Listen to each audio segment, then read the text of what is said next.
Ukraine सोबत सुरू असलेल्या युद्धात रशियाच्या बाजूने लढताना हैदराबादच्या बाजारघाट नामपल्ली भागातील मोहम्मद अफसान वय वर्ष 30 या नावाच्या व्यक्तीला आपला जीव गमवावा लागल्याची घटना घडली आहे।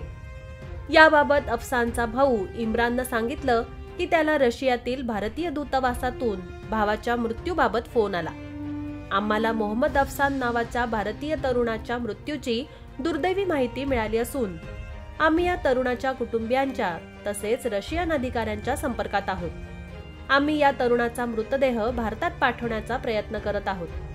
मृतदेह भारतात पाठवण्याचा प्रयत्न याबाबत परराष्ट्र मंत्रालयानं सांगितलं की सुमारे 20 भारतीय हे रशियन सैन्यात सपोर्ट स्टाफ म्हणून काम करत आहेत।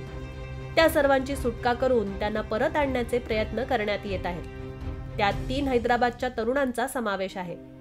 यावर MIMचे प्रमुख तथा हैदराबादचे खासदार असदुद्दीन ओवेसी यांनी या तिघांना सुरक्षितपणे भारतात आणण्यासाठी परराष्ट्र मंत्रालयाला यापूर्वी पत्र लिहिलं होतं।